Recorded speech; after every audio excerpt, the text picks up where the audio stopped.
Hey, are you brand new to the Enneagram and are looking for a crash course on all nine types? Or have you done some reading online, listened to some podcasts, maybe read a book, but want a refresher on the core aspects of each type to better understand them and communicate them to others? Well, with me today to give us a crash course on the Enneagram is Amie Patrick. So thank you so much for joining us on the summit, Amie. So glad to be here. Thank you, Tyler.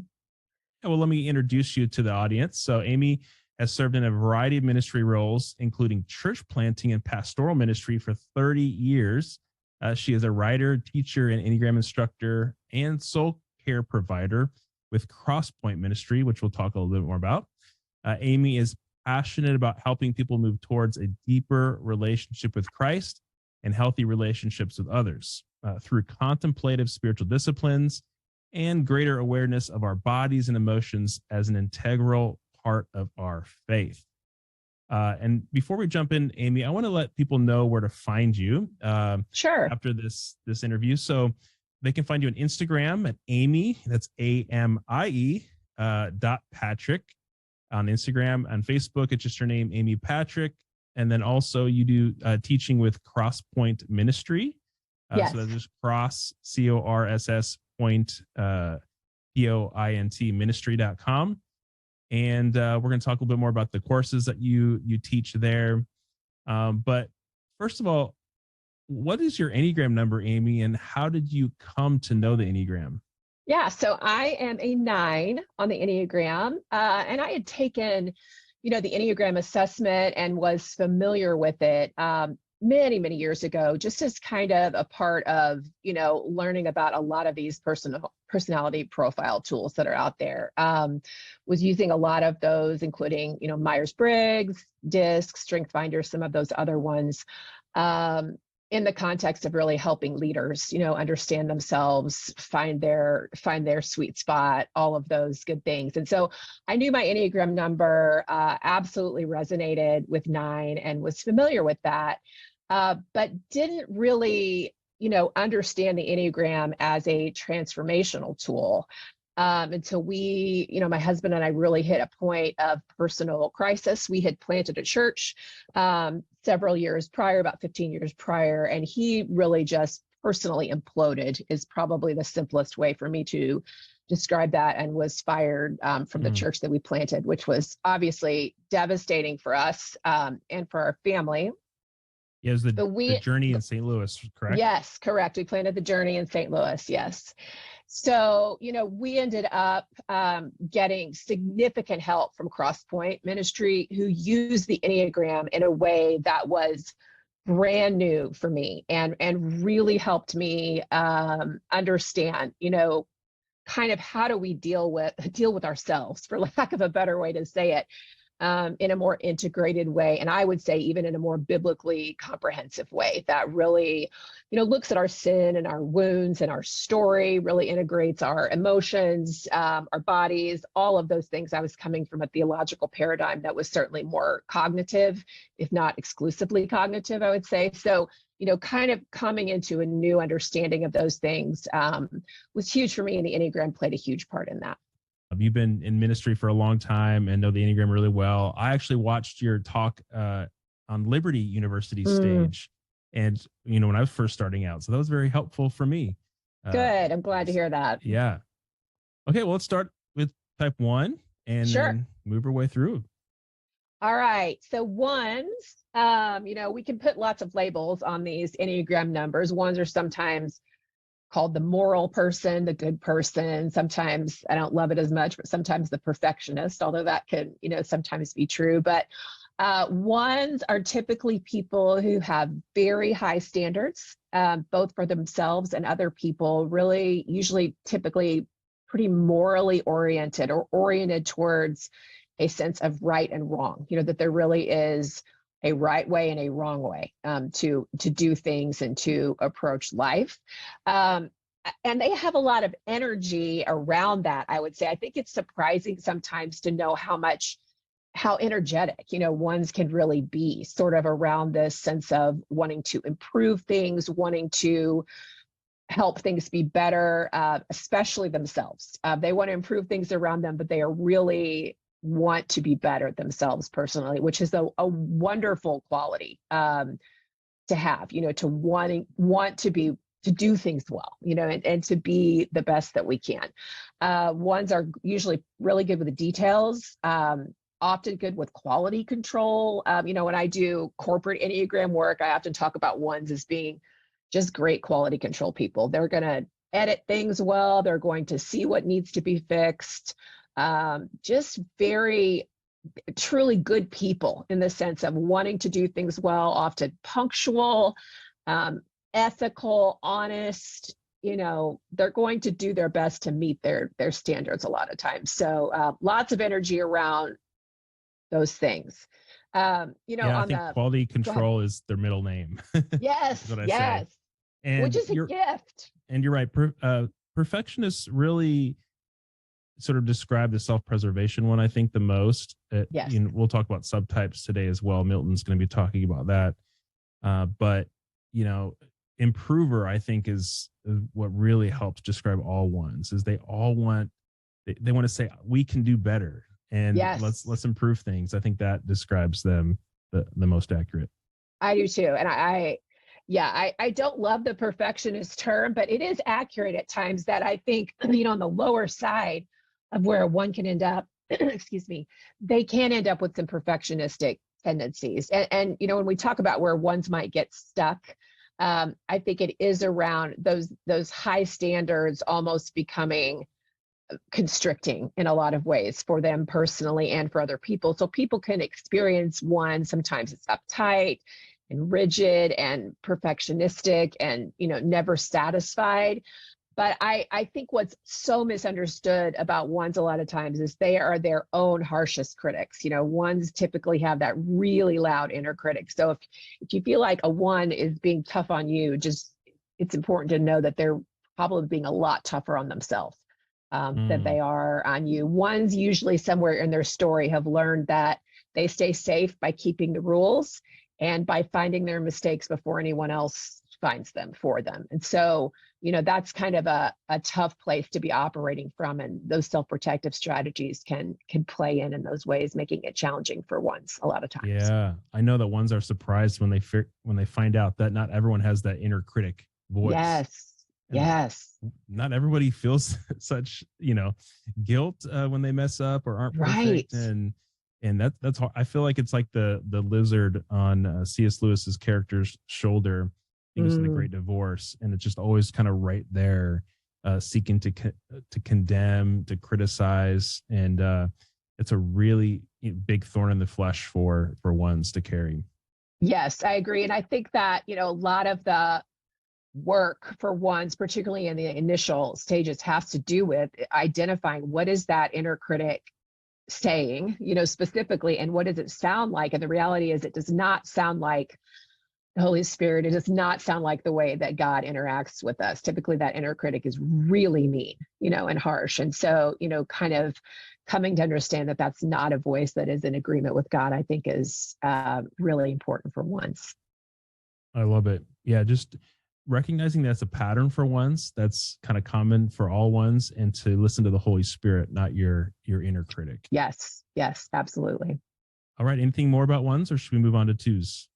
We can move on. Okay. The twos. Twos are the practical caregiving types, the helpers. Twos are the best people to have around. If you are sick, if you are moving, if you need any kind of practical help, get anything taken care of and fixing things, twos are your people. They are just great at it. And they're great at noticing what needs to happen before a lot of other people do. So if you have a two in the room with a lot of other styles, two will be the one who is concerned about people. How's this going to impact people? How are we taking care of people? What's the practical impact? What can we do here? So very oriented around helping. A lot of times in church and ministry contexts, women will mistype as two sometimes, or overly identify with two, because it feels like the standard in those contexts that women are supposed to meet a lot of times, which is great. I suppose if you are a two. If you're not, it can sometimes feel like something's missing there. But just that person who brings the meal, the person who'll watch your kids for you, they're just gonna take care of it, and they are amazing at being able to do that. Lots of volunteers in churches, ministries, nonprofits, or twos, just selfless, altruistic, very sacrificial, giving kind of orientation, for sure. Mm. And I've heard that befriender is also a great term because not all twos resonate with the church lady who's baking casseroles and doing all kinds of things for people,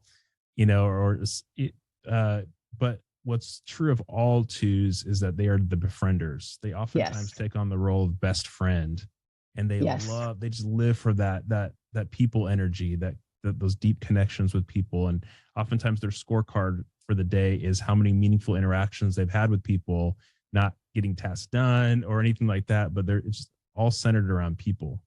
Yes, and they are so good at knowing, I love that word, meaningful. What would be meaningful, in this context? What is help in a meaningful way? And they're just incredibly gifted, in being able to do that in a way that really connects with people. And again, kind of like I said, about ones, twos have a lot of energy around this. So you don't necessarily always think of two as one of the more, extroverted or highly energetic or aggressive types. But when you see a two in action, really providing that meaningful help and that caretaking, there's a lot happening there, internally and externally, in the way that that's expressed.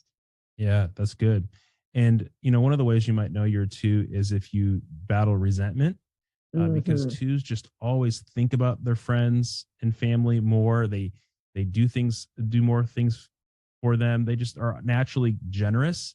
Yes. And more often than not, don't receive all of that back.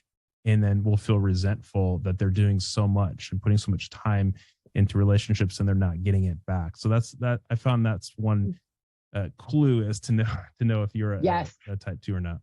Absolutely. And I think the other important thing, if we're kind of talking about what's tough for twos, is twos get pretty checked out of their own needs, from their own needs. And there are usually reasons for that, probably somewhere in their story, it was not okay for them to really have needs. And so often what happens is a two is trying to get their needs met by meeting the needs of others in some ways. And so when twos get unhealthy, you will sometimes have that sense of, this person is helping me, but I don't know that this feels like it's about me anymore, at this point, which is tricky. And I feel like twos are one of the trickiest types or styles to sort of identify where the unhealth lies and where it's coming from, because gosh, it looks amazing, particularly in church and ministry context. You've got these people who will do anything, for you all the time, but it's often coming from a place of some pretty deep-rooted needs at times, which is the work, I would say, for a two. It's something that God really wants to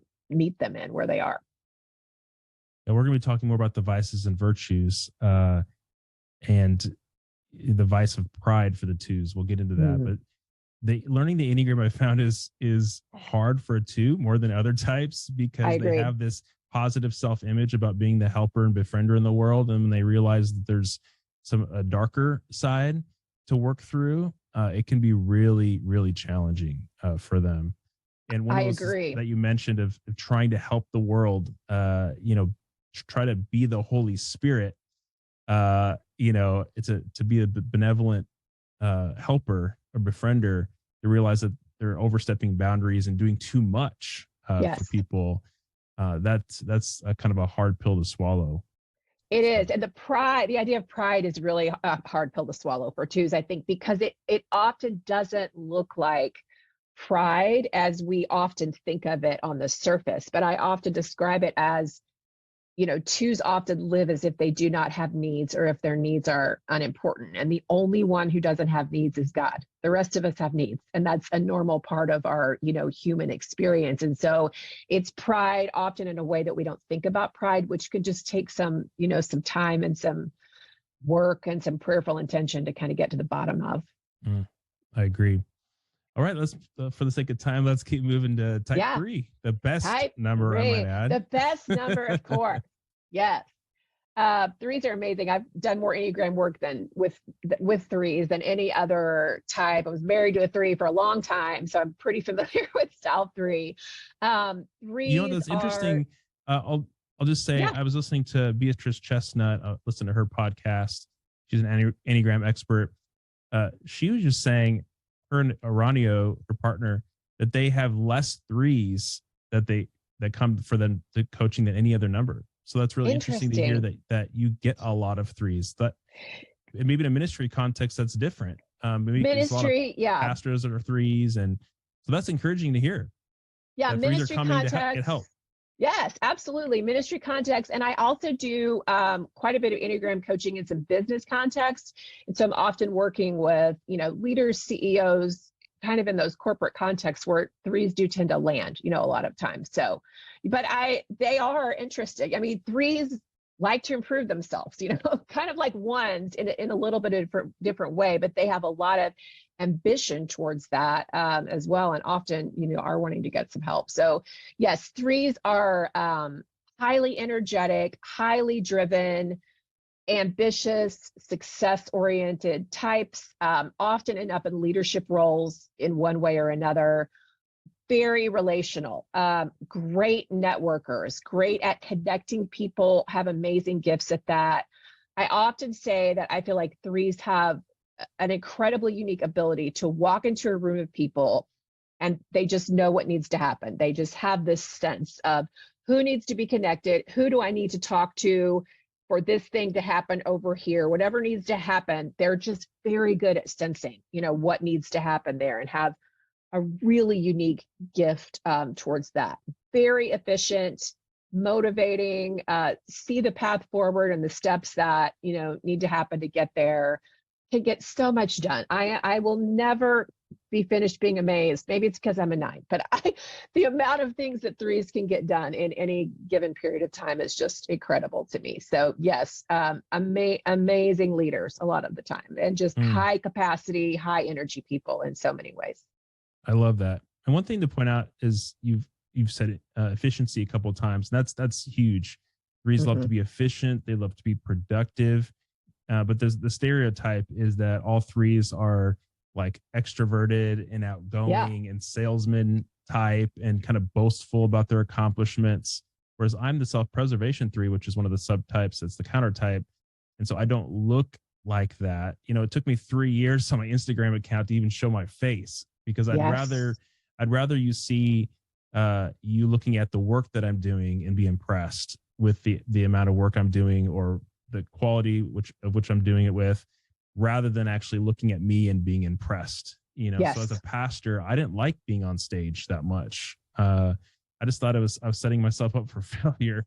I'd rather kind of work in the background to get a lot of things done. Yeah. And so that's just a quick little nuance about threes in case you're a 3 listening.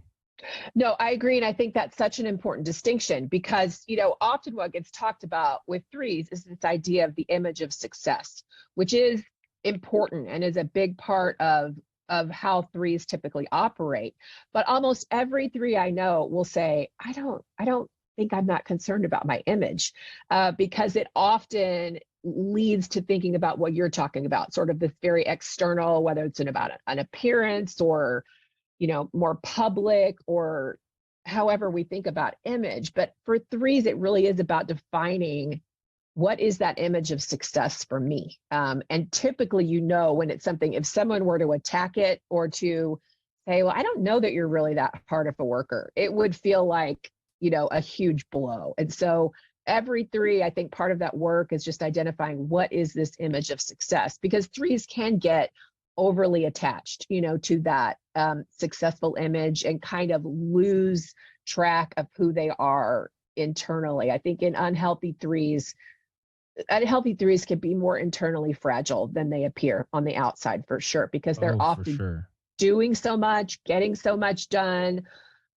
really appearing to be very effective, but can kind of be collapsing, internally under the weight, of all those things. And it's hard in America, particularly because we we love us some threes, we Yes. love it however it's getting done, most of the time. But usually something, when things start breaking down for threes, it's often relational. I'd say that about all the styles, but for threes particularly, it's often relational. People can kind of feel like they're getting used in the process of, all the things happening and just moving too fast, getting ahead of themselves, those Yeah. kind of things.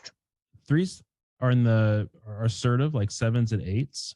Yes. The assertive stance. And so some people might be wondering, am I a 7 or a 3 or, an 8 or a 3?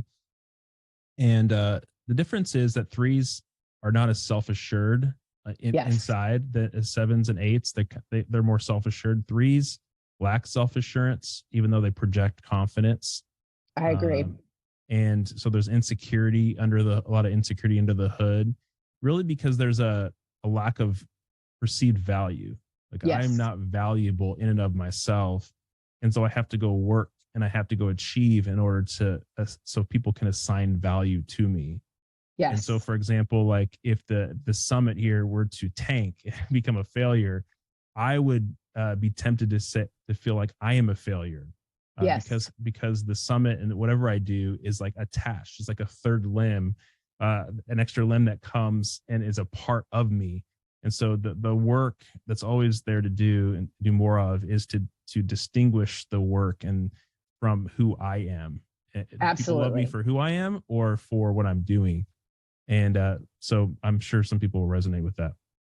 No, completely. And I think it's such an important point to bring up. And it's tricky because threes aren't often talking about themselves that way, though. They're often out of touch, with when they're on the less healthy side, with that understanding of things are pretty delicate in here internally because it's not what you see about them on the surface. So I think anybody, living or working with threes, these are really important things to understand for sure. That's why we get so defensive too. Yes. At times, because if we hear constructive criticism, it's like you're challenging my value. Yes. You're saying that I'm less than. Like, yes. No, I'm not. I'm just giving you some feedback. Yes. Yes.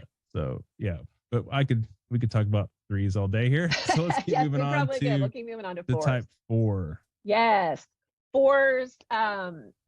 Often described as artistic or creative people, although I'll say that I know a lot of fours who don't necessarily have a very clear creative outlet. They're not necessarily a musician or an artist or a writer or one of those things, but they definitely have that creative bent, even if it's around problem solving or just the way that they approach life. Fours are typically very emotionally sensitive people. They are pretty in tune with their own emotions and the emotions of other people, really oriented around beauty. They notice it. They are looking for it. They are drawn to it in ways that are, unique to the styles for sure. Fours are very good at being able to really meet other people in pain because fours are very comfortable and equated with their own pain and have spent a lot of time there. And so they're just uniquely gifted to come alongside people and just sort of be a safe, emotional space and to kind of be able to swim in those waters with people that might be uncomfortable, for some other types. Fours often talk about feeling unique and different and also wanting to be unique and different. And so they are very tuned into what makes them special, what makes them unique. Often had a family situation where they didn't necessarily felt like they fit in a particular way in their growing up years, or something in those formative years where they felt, I feel other or I feel different. But also want to be that, want to be unique in those ways. So I love fours. I have some great friends who are fours. They just are they are deep people and can go to the depths with you, when you need them to. And so they're just very uniquely gifted in that way. Obviously can struggle with getting, staying in the deep end of the pool a little too long. I would say we often say fours love to long. And so they can just sort of end up in this space of longing and what's missing and what could be better, and can struggle with just sort of the ordinariness of life, as opposed to the real high highs and the real low lows for sure. Yeah, people were listening or with David as he was writing the Psalms, Mm, they'd probably be tempted to not listen to him very long. Like, okay, let's get on with it. But if you're patient and you read through the whole Psalm and give them space to lament, space to long and yearn, that's like a love language, is listening to that, because it's just a part of who they are. And yes. a stereotype, I think, is that all fours are self-absorbed, and unhealthy fours can be self-absorbed. But you're right. When somebody's going through pain or suffering, that's why a lot of fours I found are therapists, Yes. Yes. because they're so good at getting in touch with your pain, because they felt it. They've Yes. gone through all of the gamut of emotions and can help be your guide to navigate you through the valley. Yes. So They're not afraid of it, for sure. yeah, And are just, I think it's a stereotype as well. And I don't think that people often give four enough credits for really how kind of altruistic and people oriented they are. Fours are very relational. Still, they have those kind of relational qualities of that heart triad. It's just expressed a little differently from some of those other, styles in there, for sure. I have a strong four wing. Yes. And when I was writing my type 4 book, I actually thought at times, am I a 4? Because I resonated with so much with it. And one of the patterns that emerged was, whatever I do, I try to put a unique spin on it. Yes. And so when I was church planting, I thought, how can we as a church, and this was all like, this wasn't conscious, but how can we as a church be different? How can we not be like a cookie cutter church, but be a church that's really integrated in the neighborhood, that puts on conferences for the leaders and principals to think about the unique needs of the neighborhood, and just have this expression of church that's very unique. And in my head, I was thinking, I want to do something special and meaningful, which is type 4 language. Yes. And to be different than that's coming out of the 4 heart, is to be different. But sometimes when they're unhealthy, it's to be different in order to get value. Like I'm not valuable if I'm the same. I'm not valuable if I'm ordinary. I got to do things that are with a unique spin so that I can feel valuable.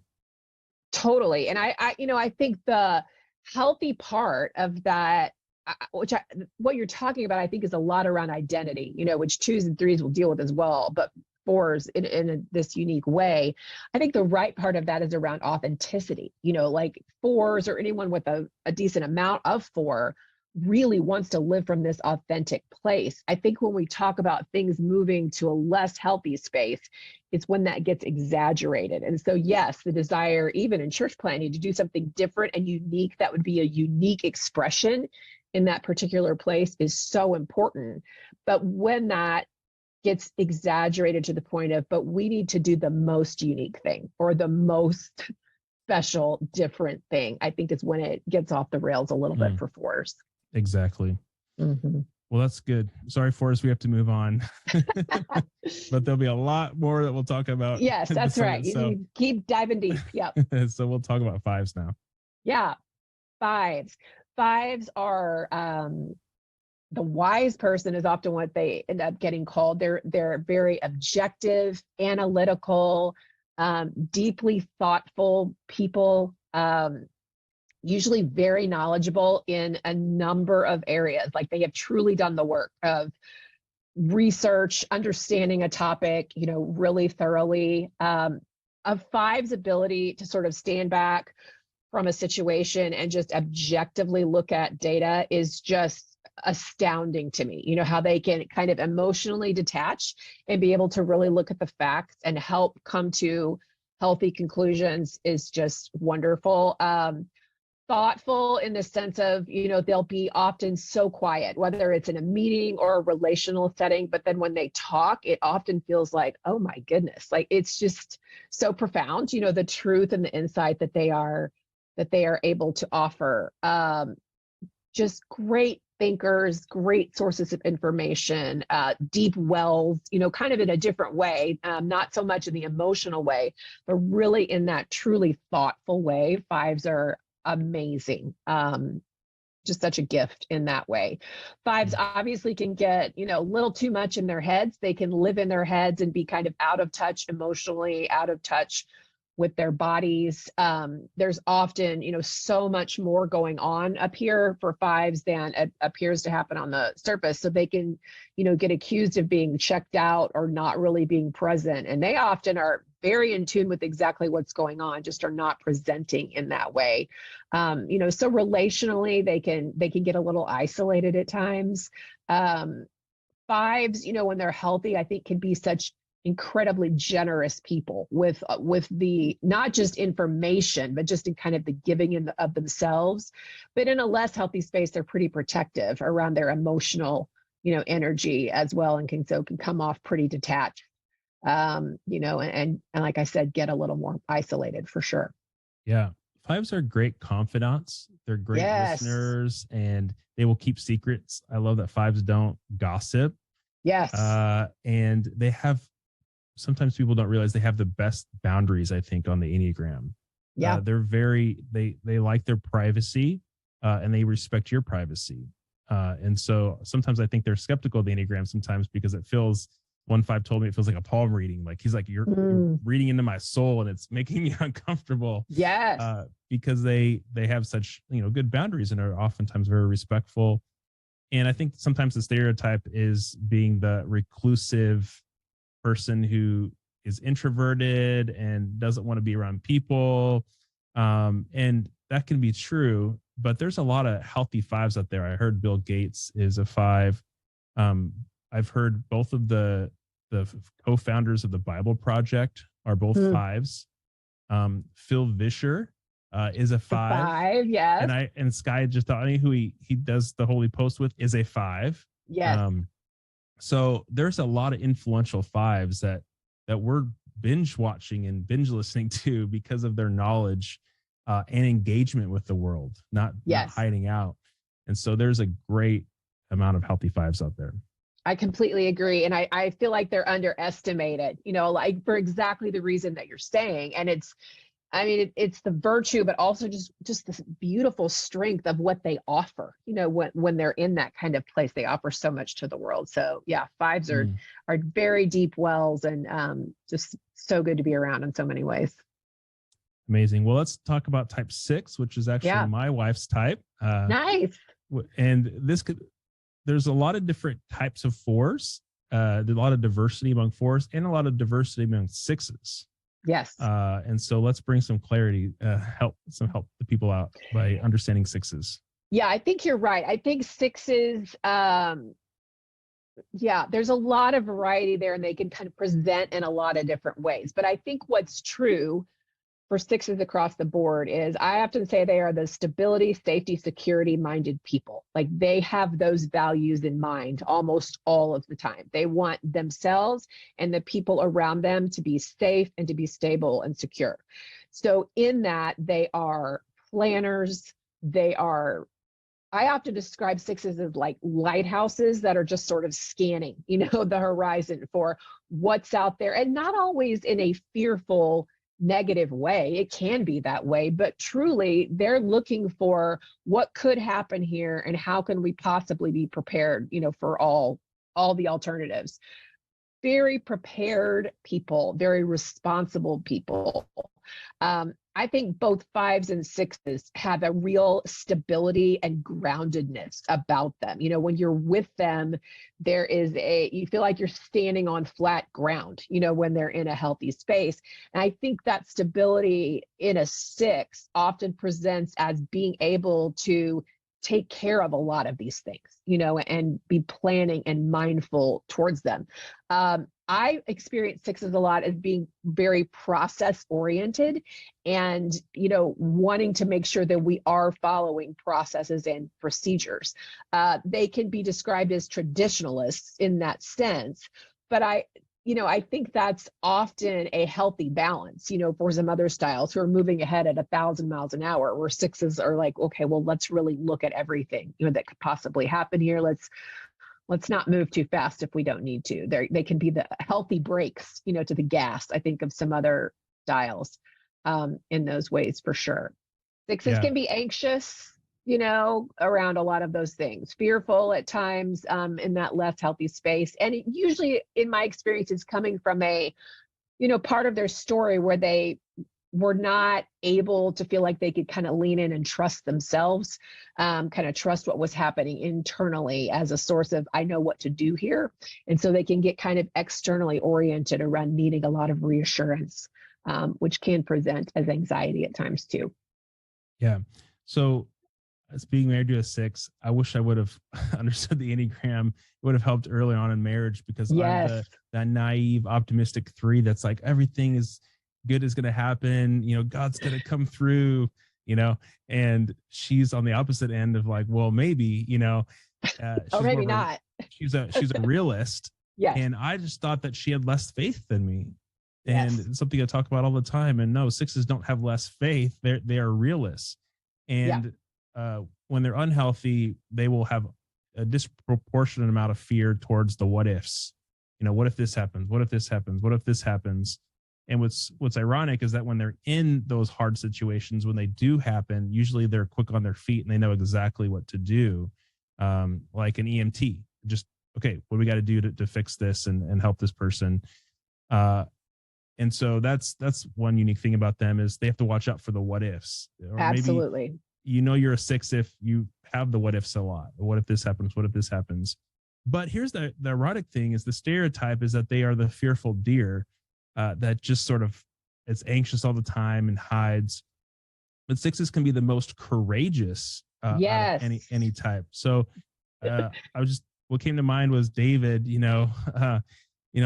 If David was thinking, oh man, what if we get into a war with the Philistines? Oh my gosh, what if this happens? I hear some things stirring, and just kind of worrying about something bad happening, or the worst case scenario happening, and it does. But then David also runs to the front line and battles Goliath. And I think a lot of 6s, all 6s have that capacity. Some have the counterphobic tendencies to have that outward tough appearance that looks like an 8. So a lot of times counterphobic 6s will mistype as 8s. Yes. Because they carry that tough exterior. And then some 6s are more sweeter and softer, and will sort of are more phobic and will run from their fears. But even the phobic 6s, I found, the ones that are the most fearful, can, in any situation, given the circumstances, they can be that David that stands up to Goliath, that stands up to the bully, and they can swing on the pendulum towards counterphobic, towards confronting the bully. And so 6s are really unique, and they can swing on that pendulum. And complex. I think you could say that about every number, but I do find 6s to be complex in ways that often, as you said, leaves them, feeling misunderstood at times. And I would say, to your point, the courageous action and faith of a 6 when they are in that space is just a beautiful thing to behold. Really, they can embody that in ways that I feel are very unique to that style. And kind of what I was saying about 2s, 6s are generally, when we're talking about stances or sort of energy, and we're talking about 3, 7, 8 tend to be, the types with the most energy in that way. Boy, 6s have a lot of energy towards the things that they are passionate about. And when they are moving with courage towards them, it is amazing what they do. Gosh, I would love to keep talking about them. I appreciate them so much. And, yes. But for the sake of time, let's keep moving to 7s. 7s are super fun people, optimists,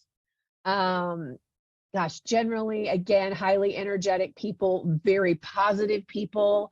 I often, experience 7s as very experience-oriented people themselves. So they know where the best food is, the music, the book you got to read, all of the things. They really want to bring people together for these types of experiences. They have a lot of energy, around that.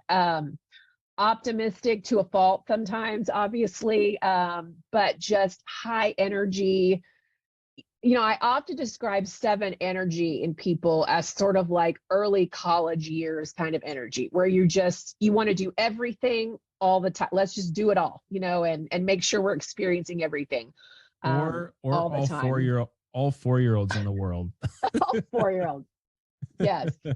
Everything is amazing. But truly that like childlike fascination, with life and the world, and, that approach that is not looking at everything with doom and gloom, but, they're looking at what amazing thing is going to happen today, often, and have a lot of energy towards that. I do feel like sevens get misunderstood in that way as well. They're obviously in the head triad, but people often don't think of them that way. But sevens tend to be very strategic and have a lot going on about all of this, all of these experiences, all of this positivity, how they're viewing the world. There's just a lot going on. And so they often get underestimated as, well, you're just the party person or the fun person, or you're not seeing everything clearly. Don't underestimate what a seven is able to do, in their minds. They're absolutely head triad people for sure. Yeah. The war is always, there's a battle in their mind it's always going. They're fast processors. Yes. And they're not in touch with their anxiety, although they are anxious, like the fives and the sixes.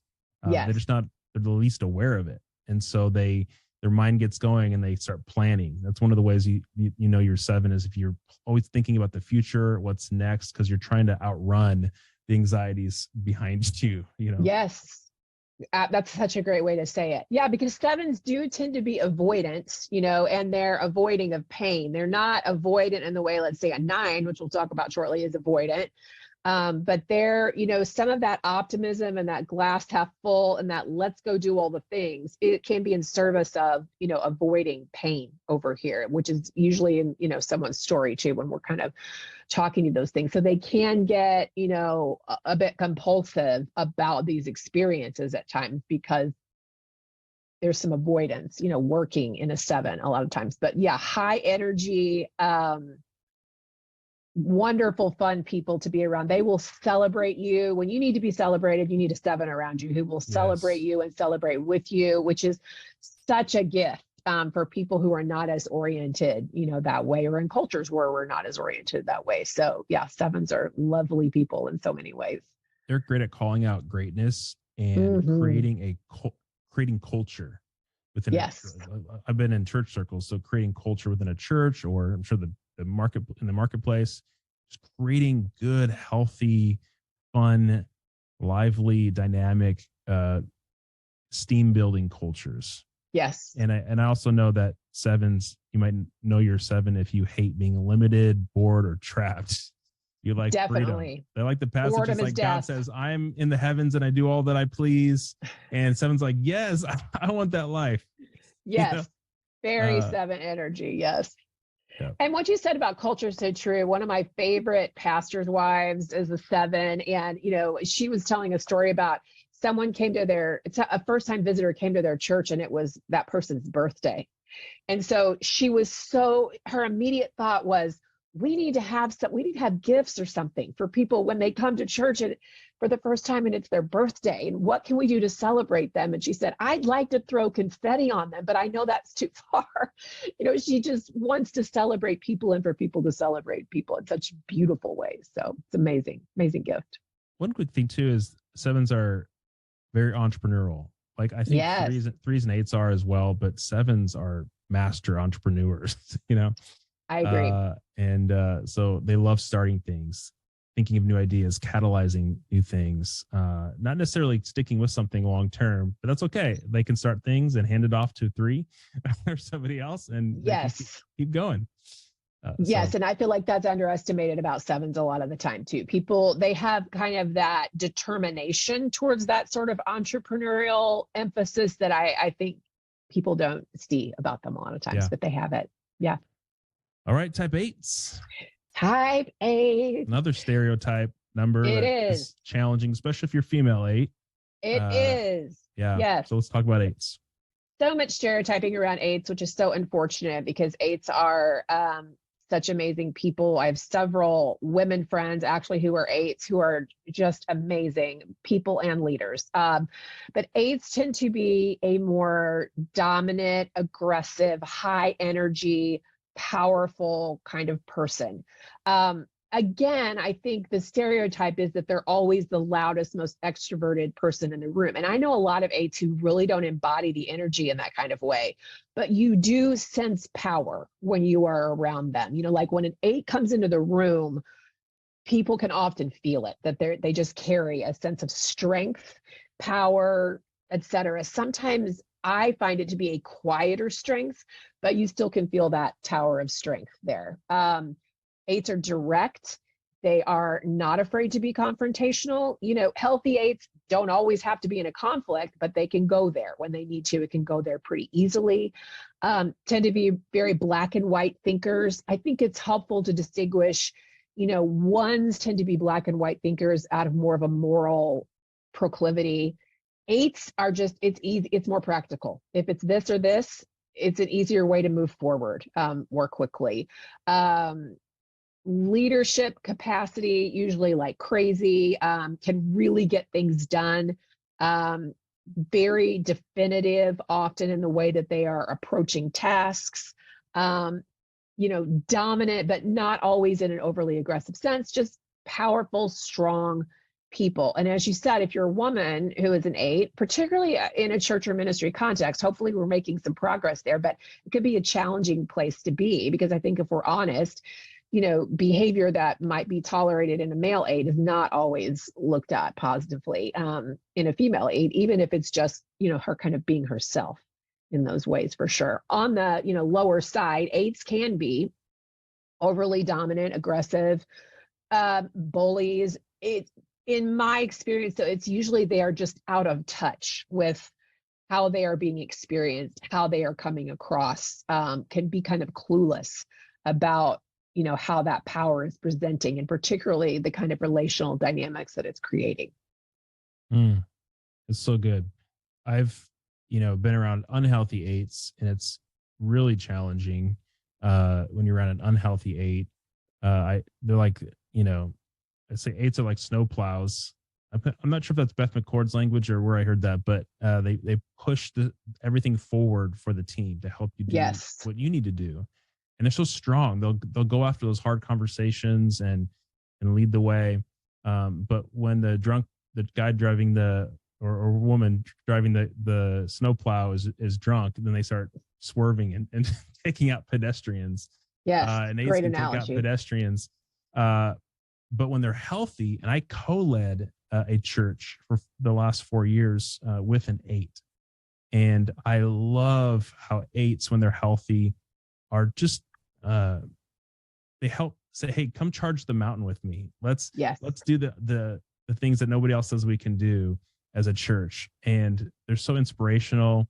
Jameson, who I co-led the church with, always saw the best in me and called out greatness in me. Never gossiped, was very trustworthy, very direct in a good way, and just a strong friend. And I just love healthy eights. And people can complain about unhealthy eights a lot for being too blunt, but we don't honor them as much as we should in terms of, and they are so resilient. So many churches would die, and organizations would kind of shrivel up if eights weren't there, being resilient, getting through the hard conversations, pushing through criticism. Eights just are so strong, and we oftentimes ride their coattails. Absolutely. They really are that tower of strength. And the other thing about eights that is underestimated is they do have such a strong protective instinct. They really are protectors.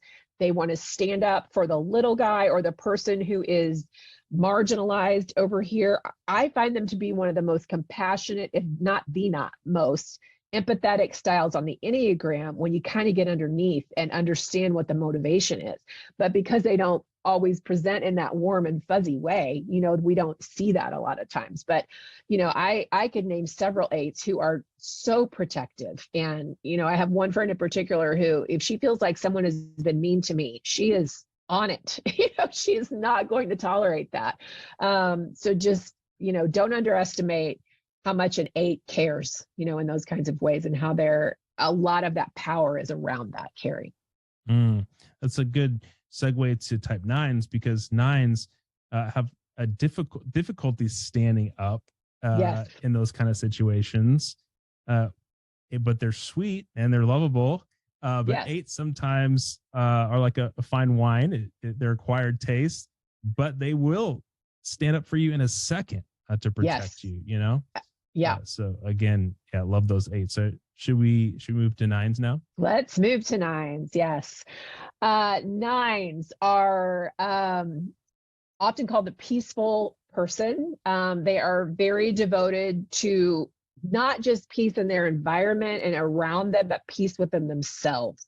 9s are often trying to get to a place of peace internally. They tend to be very diplomatic. They are great at kind of reading the room and what's happening and kind of helping people come together. They are often a kind of stabilizing, peaceful presence for people, either individually. Groups tend to go with the flow, low maintenance, just kind of easy people, to be around in that way. Pleasant, can just roll with a lot of things, appear to have just patience for decades, like just to kind of hang in there and stick with stuff a lot of times. So just sort of that peaceful, stabilizing presence, I think, is often what a 9 embodies.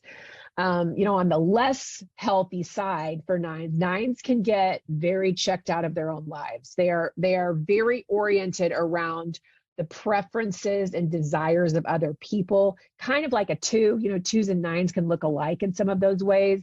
But it's very uncomfortable for a 9 to, choose themselves and what they want, as opposed to let's just keep peace and make sure that everyone else gets what they want. And so they can get pretty checked out of what's important to them.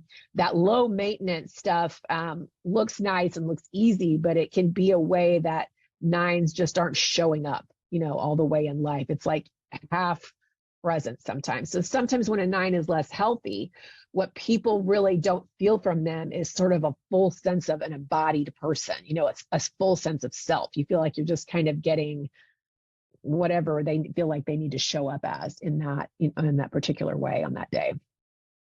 Yeah. So 8s will come into the room and have this larger than life kind of presence. And it's counterintuitive for a 9 to think that the work for them is to walk into a room and to puff their chest up. Yes. Metaphorically speaking, to fill up space. Yes. To say I matter and my presence matters. And even though I'm indecisive at times and I can see all the different sides and perspectives, to realize, no, that is helpful. And they have insightful things to share and need to take up more space and be more assertive. And what I say the biggest challenge for 9s, or the biggest growth step, is to rock the boat. Yes. To not be afraid to rock the boat, to know that if you get into conflict with somebody, or if you say something that might offend somebody, that it's not the end. Anger does not equal separation. If someone gets angry, it can lead to greater intimacy and closeness, rather than them separating you and never coming back to you. Yes. So to rock the boat and to trust that God's going to keep you connected with those people. Yeah, as a 9, I know I can feel when I am in a healthier space, when I am willing to be disruptive, when I need to, and whatever that might mean. Like, so when a true expression of me is disruptive in a particular environment and I can go there, I know that's a healthier space for me. And 2, to be more connected to what I really want. 9s get very checked out from what's important to them and what they really want in life. And so, understanding that the desires we have around the things we want to move towards in life are part of our God-given design. It's part of the way that He's made us. But it's often a lot of work for 9s to get more in touch with those things and not feel like they're doing something wrong when they're more connected to what they want and what's important to them. I love that. And I love, so many of us have so many friends that are 9s, and we just love 9s. They say if you can't get along with a 9, it's not their fault, it's your fault. Right. Because Right. they're just so easy to get along with. Yes. And you're right. When they're unhealthy, they're going to numb out and sort of not take up any space and not participate in staff meetings or in the work. They're just going to kind of just chill over there. Yep. But when they're healthy, they will rock the boat. They will come with energy.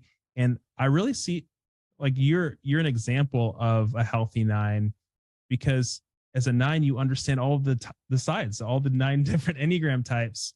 And you're so good at observing and picking up on all the nuances and understanding them so much so that you can come and give a presentation like this and do it with such clarity and depth and nuance. That's so helpful for us as we understand the world and understand human personality.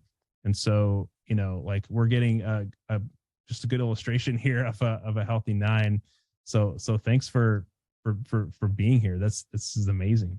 Well, thank you. I hope so. And, kind of to that point, an interesting thing about nines often struggle more than any other style or type with wondering which number they are or second guessing their number, often for this very reason that you just said, because they're very good at seeing all points of view. So it can be a little bit harder to land, can be the downside of that, but yes. And a lot of twos mistype as nines. I think you absolutely. That. Yes. And yes. You can speak to this, but I think if people are wondering if they're a 2 or 9, nines typically have more of a chill personality and laid back personality and want that harmony and peace. Whereas 2s kind of wake up with a lot more energy of who am I going to help today, and sort of attack the world more so than 9s. Is there anything you'd say to that? I completely agree with that. Like when I'm around a 2, it's pretty easy for me to be able to tell that I don't have the same energy towards those things as they do. And I don't know. I think 2s are not trying to get to the internal sense of peace in the same way that a 9 is. It can be tricky because the meeting people's needs is both a strength of a 2 and a 9, I would say. But 9s are really more oriented around, and if it's unhealthy, it may be around, I'm trying to get my needs met by, meeting other people's over here. 9s are really just trying to get to peace in a lot of ways that sometimes makes action less desirable for them. Yeah. I have a friend, Robert, who looks like a 2 because he's a 9, but he's super supportive. 9s are just uber supportive, no ego. Like, let me come and support your needs. But he also has his routines. And so he goes running every single day around lunchtime. And 9s are good at, getting their peace and doing their routines. Yes. Whereas 2s have a really, really hard time checking out during the middle of the day to go for a run or do things that are hobbies or that help themselves, because they need to do a lot more self-care. Yes. They're oftentimes not doing any self-care, that they really force themselves to spend selfish time in the best sense of the word. Yeah, 9s can get a little more aggressive if you mess with their routines, particularly the self-preservation types. You're going to see a little more passion from a 9 if you try to mess with that too much, for sure. Well, this has been great, Amie. I think my biggest takeaway is that there are, as Andy Stanley says, 9 normals. Yes. And we don't believe that God just created 9 personality types, but this is one way of categorizing them. And it's really helpful to take off your lens, my type 3 lens, and put on type 9 lens and see the world differently, to see that my way of seeing the world is not the only normal way to see it. But to understand everybody so that I can gain empathy towards them, work with them better, know what they need more. And so this talk has been so helpful. And I know people will be able to take this knowledge and understand themselves and understand their family members, and like, oh, my mom might be a 2, or my dad might be a 5, or, I'm sure the wheels are spinning right now. And so just by way of reminder, you're teaching an in-person intensive in St. Louis here at the end of the month in April. Yes. And people can find that at crosspointministry.com. Yes. If you're interested in that, go to Crosspoint's website. Yes, crosspointministry.com. And there is all the information you would need there to register, and what's offered, the curriculum, certification, all of those things there. But it's a 2-day in-person intensive. It's a lot of fun. We're very relational in the way that we do it, and we make a lot of good connections there and give you lots of good content as well. So yeah, we'd love to have you for that. Amazing. And if you can't be in person, Amie will continue to do virtual intensives. Yes, there'll be another Virtual intensive will happen again. Probably next fall is what we're looking at for that. But Crosspoint offers those at least a couple of times a year. And then if you're interested in something that's just, more personal, then we can certainly offer that as well. Gotcha. So go follow Crosspoint on Instagram as well. And make sure to check out Amie.Patrick. That's AMIE.Patrick on Instagram, Amie Patrick on Facebook. And man, this has been an amazing, amazing day. Thank you for joining us today to learn the Enneagram through a gospel lens so that you can transform your life and your relationships. Grace and peace to you.